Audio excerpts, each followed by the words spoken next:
ඔන්න ඉතින් එක ගමක පුංචි පවුලක් තිබුණා.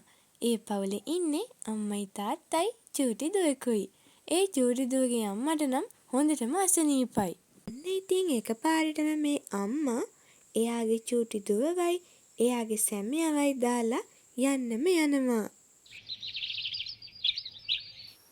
අනේ අම්මේ, ඔයා නැතුව මට පාළුයි. ඔයා ආයේ කවදාවත් මගේ ළඟට එන්නේ නැද්ද අම්මේ? අනේ අම්මේ, මට ගොඩක් පාළුයි.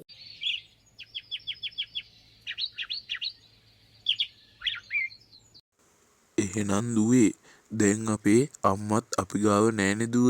ඉතින් මම තීරණය කළා මම හෙටිනම්වත් රස්සාවකට යන්න ඕන කියලා. එහෙම වුන් නැත්තම් අපිට උයාගෙනවත් කන්න විදිහක් නෑනේ දුව. දැන් මෙයාලගේ අම්මත් නැති වෙනවා. මෙයාලා ඉතින් ගොඩක් දුකින් තමා දැන් ජීවත් වෙන්නේ. මේ චූටි දුවගේ තාත්තටත් දුර වැඩකට යන්න සිද්ධ වෙනවා. දැන් මේ චූටි දුවගේ තාත්තා එයාට සලකන විදිහෙත් පොඩි වෙනසක් තියෙනවා. වෙනදා වගේ ආදරයක් නෑ කියලා චූටි දුවට තේරෙන්න ගන්නවා. දුව කොමේ දුව අඩේ මම මේ වැඩට ගිහින් එවෙල්ල ගොඩක් මහන්සි වෙලා ඉන්නේ.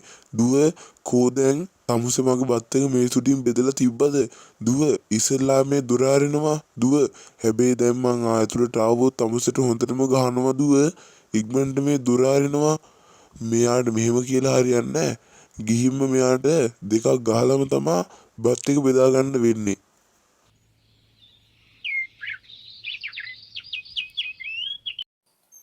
අනේ දෙයියනේ, අන්න තාත්තා ඇවිත් බත් බෙදලා දෙන්නලු. මම තාම උයලත් නෑ. අනේ අම්මේ, ඔයා හිටියානම් මට මෙහෙම දෙයක් වෙන්නේ නෑනේ. ඇයි අම්මේ මාව දාලා ගියේ ඔයා? තාත්තා දැන් ඇවිත් මට ගහයිද දන්නේ අම්මේ. මොනවා වුණත් තාත්තගේ දුක තියෙනවා අම්මා නැති නිසා. කොහොම හරි මේවා ඉවසගෙන ඉන්න ඕන. ඔන්න ඉතින් මේ අලුත් දවසේ උදේම චූටි දුවගේ තාත්තා වැඩට යන්න තමා සූදානම් වෙන්නේ. චූටි දුව අදත් බයෙන් තමා ඉන්නේ. එයාගේ තාත්තා ඇවිල්ලා එයාට හොඳටම ගහයි කියලා. මම මේ කෙල්ලට හොඳ වැඩි බලන්නකෝ අනිත් කෙල්ලෝ මීට වඩා හොඳට උයන්ඩ පියන්ඩ දන්නවා. අපේ එක්කෙනාට එහෙමවත් බෑනේ. අනික මට දැන් ඕනෙත් නෑ. මම දැන් ගොඩාක් හිතේ අමාරුවෙන් ඉන්නේ.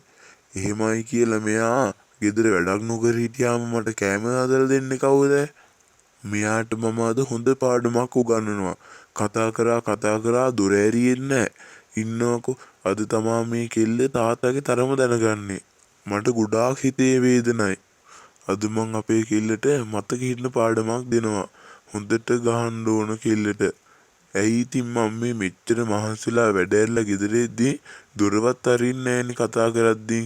ඉන්නකෝ ඉස්සෙල්ලාම හොයන්න ඕන මේ දුව මෙහෙනවා ඉන්න තැනින් හැංගිලා ඉන්න දුව තමුසේ කොච්චර හැංගිලා හිටියත් තමුසේට මම අද ගහනවා. මෙහෙන එළියට දුව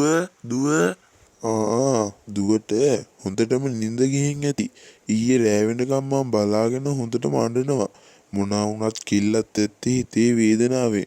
ඒ වගේ මට වැඩක් නැහැ.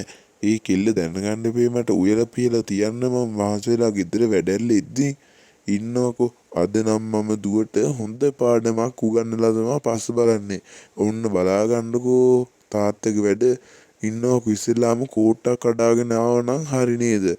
මුල්ම දවසේ දීලා හදා ගන්න ඕන. ඊට පස්සේ දිගටම මේ වැරදි නොකර මට හොඳට සලකයි. ඉන්නකො අද තමා මේ තාත්තගේ තරම දැනගන්නේ.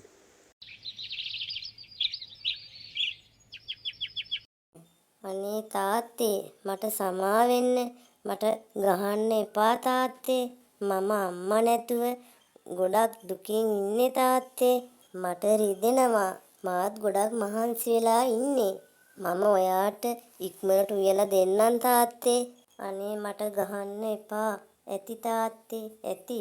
මට සමා වෙන්න. අනේ දෙවියනේ, මගේ අම්මා මාත් එක්ක හිටියානම්.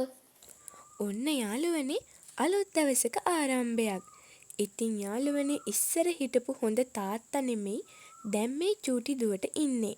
එයා දැන් නපුරු තාත්තෙක්. අම්මා නැති දුක දරා ගන්නත් බැරුව තමා මේ තාත්තා මේ විදිහෙන් නපුරු වෙලා තියෙන්නේ. මේ චූටි දුවට ගහන බනින එකත් වැරදි. එයත් ඉතින් දුකින්නේ ඉන්නේ. ඉතින් මේ චූටි දුවට ඊයේ එයාගේ තාත්තා ගහපු දුකටම එයා ගෙදරින් යන්න තීරණය කරනවා. එයා ලොකු කැලයක් මැදට ගිහිල්ලා තනියම අඬලා එයාගේ දුක නිවා ගන්නවා.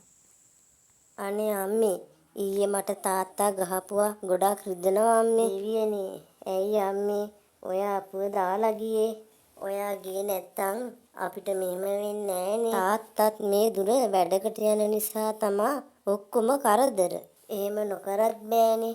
අපිට කන්න හම්බෙන්නේ තාත්තා වැඩට යන නිසානේ. මම දන්නවා තාත්තා මට ගැහුවේ හිතේ දුකට කියලා. අනේ අපිට උදව් කරන්න කවුරුත් නැද්ද දෙවියනේ? අනේ අම්මේ.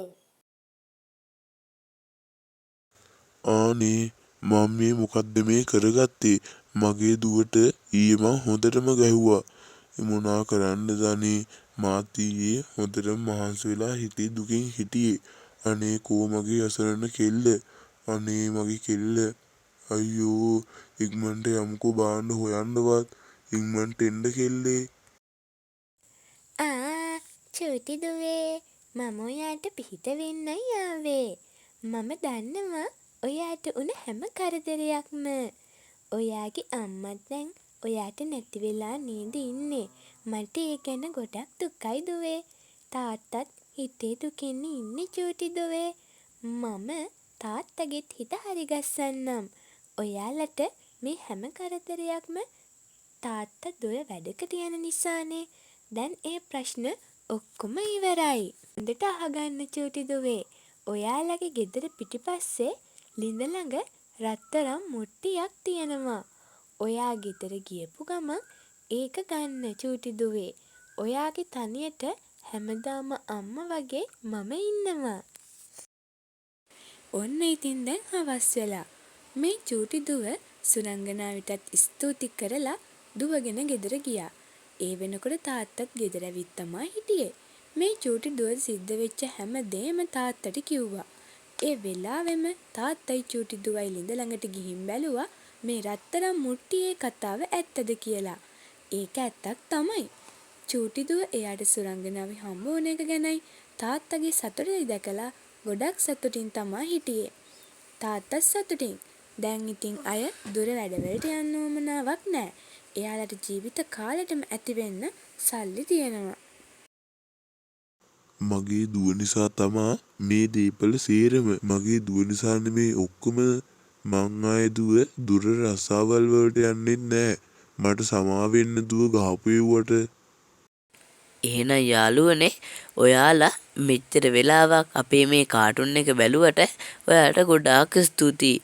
එහෙනම් තවත් අලුත් කතාවකින් හමු වෙනකන් ඔයාලට සුබම සුබ දවසක්.